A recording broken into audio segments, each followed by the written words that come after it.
Jonathan Lee Riches Investigates, here paying respect to Abby and Libby. There's something I don't understand about this whole tragedy, right? This is the trail, and right down there is the Monon Bridge. It's the railroad bridge, the old railroad bridge. But what I don't understand is, this is January 2023. This happened in February 2017. And there's nobody out here. There's nobody out here. And Libby and Abby got dropped off right over there, and then came over here and then went down this way. But what baffles me about this whole situation is that no one is out here. Like, this is a weekend. Not only is it around the same time of year, but this is a Saturday, and I haven't seen anyone on this trail. So Richard Allen being out here at the same time, and authorities knowing this from way back in the day, is just mind-boggling why it took almost 6 years to arrest him.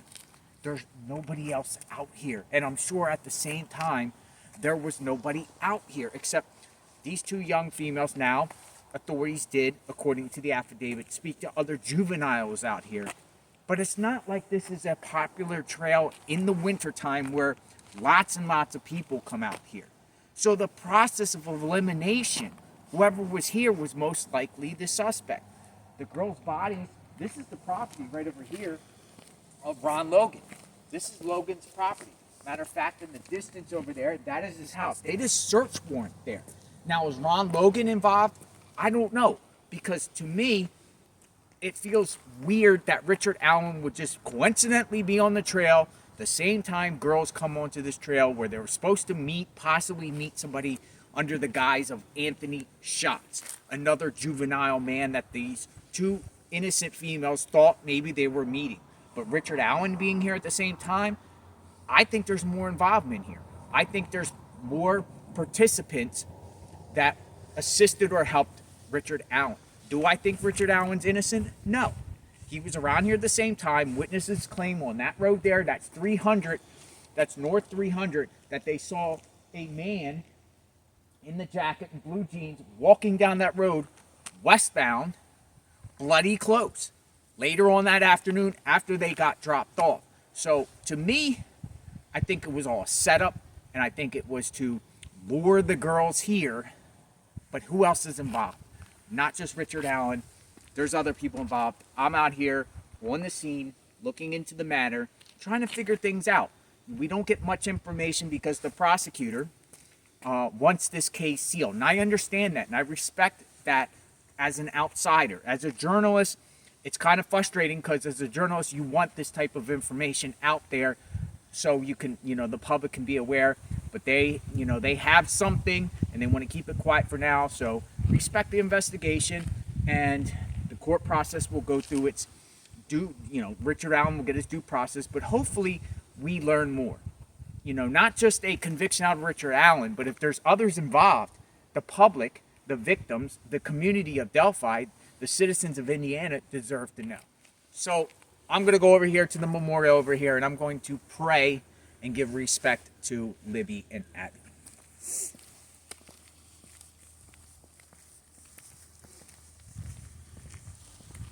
This is beautifully set up. There's everything in honor and respect of them. But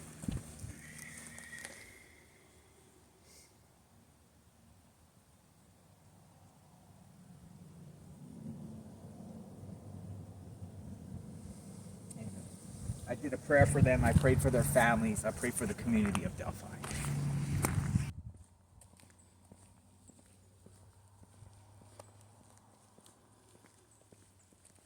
So Richard Allen. Why was Richard Allen out here? What was his purpose of coming out here? Is he an exerciser? Did he just want to get some fresh air on this trail? The timing to me is suspect. The girls come at the same time as Richard Allen. Now it makes me wonder, okay, if it was by chance, and is he just in his mind see two females, young females walking, and that's when he wants to just use that as an opportunity to victimize people by chance? That to me seems rare. Like, who goes just and looks on a trail and just says, I'm going to pick these two people right now. Like, was he coming out here to just pick whoever he could find on a trail? Or did he just see these two victims and just decide, hey, I'm going to do what I got to do to these people and lure them off the trail down the hill? We heard it, down the hill. It makes no sense. To me, it makes me feel like it was all set up on both ends. You know, the girls knew they were coming out here thinking they were going to meet a younger man, a younger kid their age, over the internet. You know, the internet, people can pretend to be anybody. You can set up fake profiles of anybody. They come in here, they convince their family to drop them off here. We're going to hang out on this trail, whatever like that. They're coming out thinking they're going to meet a cute boy, whatever. And then Richard Allen. Was somebody else with Richard Allen? Was Richard Allen and maybe the property owner here, Logan, conspiring together? How does Keegan Klein? We've been hearing the name Keegan Klein. You know, did he work with Allen? Did there something else? I think Richard Allen set this up. And I also think there's possibly, based off the language of the affidavit and whatnot, in the court case, that there's others involved with Richard Allen. It just makes no sense. It's quiet out here. Look how quiet it is out here. So, who knows, man? Tough. It's frustrating. It's really frustrating because, you know, you want to come out onto a trail. Now, keep in mind, I'm walking the same trail that they walked. I mean, in my back of my mind, is somebody going to come out with a gun and force me to go down the hill? Am I going to be the next one? Like, when I hear about these cases and hear about circumstances, you know, just like with Moscow, Idaho, a random guy going into someone's home and stabbing 4 innocent college students. Since that happened, I make sure my back screen door is locked and all my doors are locked at night because a random stranger could come into my house.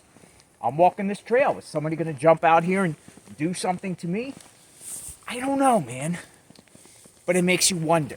It makes you wonder. I mean, this world, you just got to be vigilant. But you go out and you take that risk. And it's crazy that we're in that type of world. That evil exists like there. I mean, girls just growing up and they're just coming out here and they just want to come out here and, you know, they're not looking for no trouble.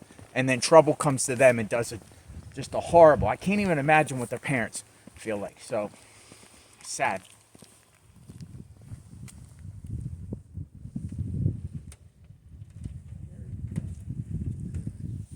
So this is it. This is the bridge. They won't let you go farther here. It looks like they're redoing it or whatnot. This is an old bridge. This is old bridge. I'm not going to walk across. It looks very dangerous and unstable. It's old. It's very eerie.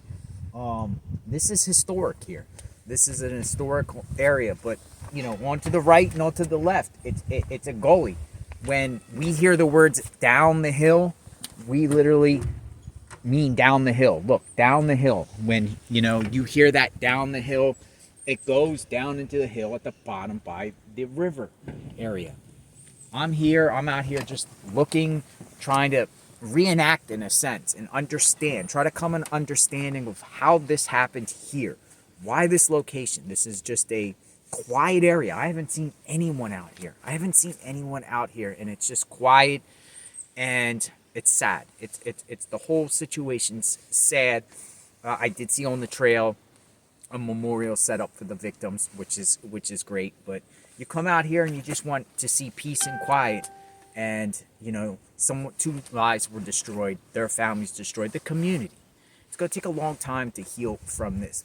And the process, you know, Richard Allen is arrested for this crime. And it's going to be years now before the process goes through. Hopefully the community can heal. Let's pray.